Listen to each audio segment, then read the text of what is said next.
স্বর্ণ শিখরে।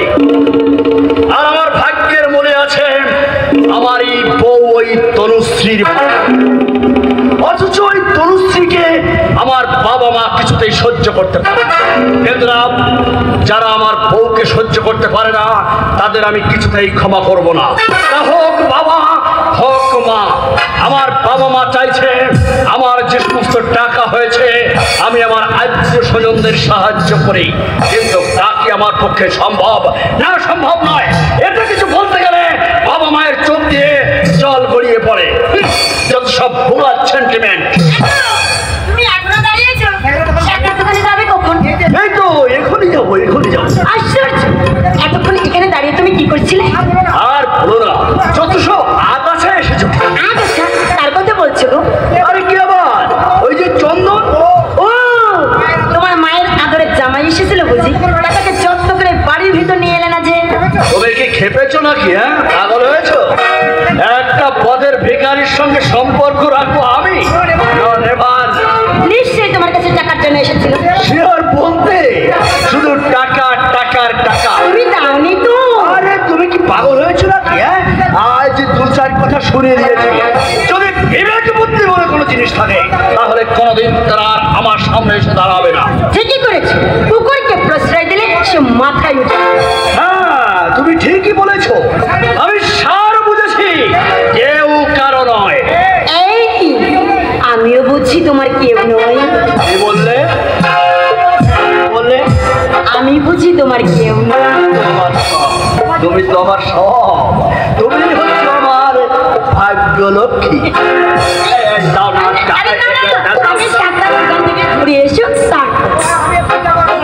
তাহলে শোনো, আমি এক্ষুনি যাবো আর আসবো।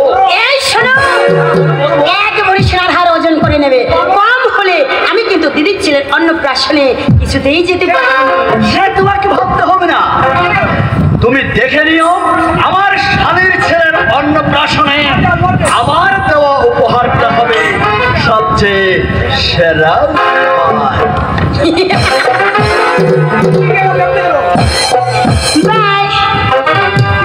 দিদিকে এবার চমকে দেবো, আর জামাই বাবু অবাক হয়ে ভাববে। আমিও অবাক হয়ে যাচ্ছি গো। দিব্যেন্দু এতখানি নিচুতার পরিচয় কি করে? তার মানে শালীর ছেলের অন্নপ্রাশনে হাজার হাজার টাকা খরচ করতে পারছে, আর বোন ভগ্নিপতির দুদিনে 1 টাকাও খরচ করতে পারছে।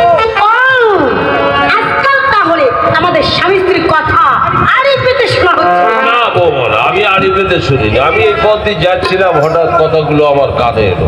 তাই আজ আমি ভাবছি শিক্ষার মান কত নিচে নেমে গেছে। দেখছি আমার দিব্যেন্দুকে আমি যদি মূর্খ করে রাখতাম তাহলে সে কোন ভগ্নিপতিকে কিছুতেই ফেলতে পারত না। কি বলতে চান আপনি? বলতে তো আমি অনেক কিছু চাই বৌমা, কিন্তু আজ আমি আর বলতে পারছি না। তোমার কাছে আমার একটা ছোট্ট অনুরোধ মা। সংসারের এক অক্ষম বাবা করজোড়ে তোমার কাছে বিনতি করছে, এই সংসারের শান্তিটুকু তুমি একটু বজায় রাখো। শ্বশুর শাশুড়ি দেবর ননদ সবাইকে নিয়ে একসঙ্গে সংসারে থাকা এই যে এক পরম আনন্দ, এই আনন্দ তুমি আর কোনো কিছুর মধ্যে তো খুঁজে পাবে না। আমি সংসারের শান্তি নষ্ট করছি? যত বড় মুখ নাই তত বড়। তুমি রাগ করো না, তুমি ছেলে মানুষ, ভুল তো তুমি করতেই পারো, কিন্তু আমি তো সংসারের অভিভাবক। আমার উচিত সেই ভুল ভাঙিয়ে তোমাকে মূল স্রোতে আবার ফিরিয়ে আনা। তুমি যে আমার আপনজন, তুমি যে আমার মা।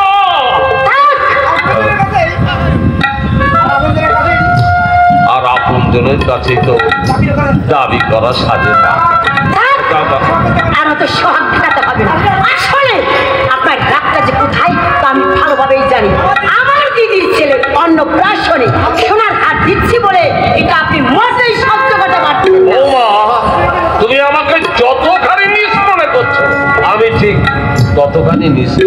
কুটুম্বিতা তো অবশ্যই রক্ষা করতে হবে, আর সেই সঙ্গে এটাও তোমাদের মনে রাখতে হবে সরজু তোমার একমাত্র ননদ। কেন? তার জন্য তো আপনি রয়েছেন। আবার সেই সঙ্গতি যদি আজ থাকতো তাহলে আমার ভাগ্যের কাটা আজ এমনি করে বদলে যেত না, বদলে যেত না। আমার সংসারের হাল। কিন্তু সেদিন আমি আমার ভবিষ্যতের কথা চিন্তা করে আমার এই দিব্যেন্দুর ভবিষ্যৎটাকে আমি অন্ধকারে থেকে দেইনি মা।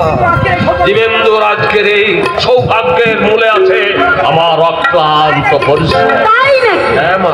ছিলেন তো অফিসের সামান্য প্রাণী, মাসের শেষে কত টাকা মাইনে পেতেন বলুন? সে কথা আমাকে জিজ্ঞাসা না করে তোমার ওই কীর্তিমান স্বামীকে তুমি জিজ্ঞাসা করে দেখো যে তার বাবা তার জন্য কি কি কাজ করেছে। বিষ নেই অথচ ভাঙা ঠিকই আছে। এই জন্যই লোকে বলে যে কি স্বর্গে গিয়েও ধান ভাঙে। শুনুন, যেভাবে আছেন সেভাবেই থাকার চেষ্টা করবেন। এর বেশি কিছু আশা করলে সে আশায় কিন্তু ছাই পড়ে।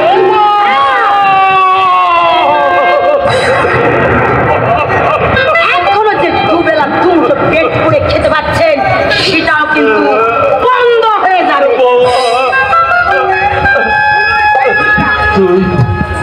তুমি এতগুলো কথা বলতে পারবে পারবে তুমি। আজ তুমি যে সাজানো সংসার পেয়েছো তুমি তোমার কীর্তিমান স্বামী, তাই সবাইকে তুমি দুপায়ে মারিয়ে চলতে চাইছো।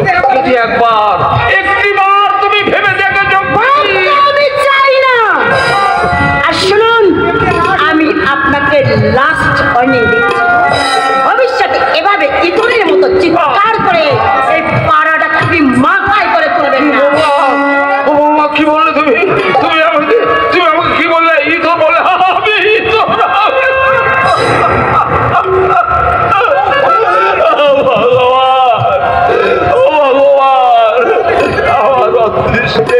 তুমি এই লিখেছিলে ঠাকুর, স্নেহের পুত্র বধূর কাছ থেকে এত বড় আঘাত পাওয়ার আগে তুমি আমার মৃত্যু দিলে। যতই আপনি চোখের চলে পান্ডাকে দিন না কেন, আমাকে আমার আসন থেকে কিছুতেই আপনি টলাতে পারবেন না। আমি তো জানি না, আমার চোখে জল তোমাদের কাছে হচ্ছে ভোরের শিশির বিন্দু, আমার এই বুক ফাটা আর্তনাদ তোমাদের কাছে হাসির ফোয়ারা। আমার বুকে যন্ত্রণায় ব্যথাটাকে হালকা করতে আজ আমি আর না খেতে পারছি না।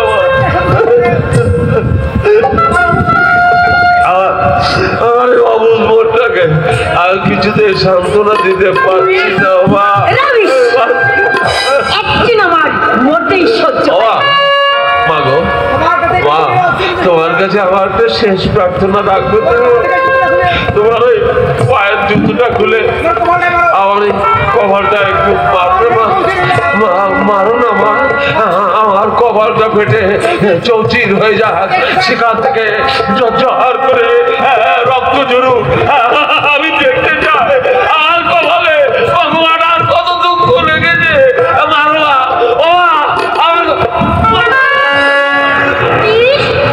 আমাকে ভয় দেখানো হচ্ছে? যত বড় মুখ নয় তত বড় কথা। আমি কাউকে ভয় করি না। আমার এই পায়ের জুতো দিয়ে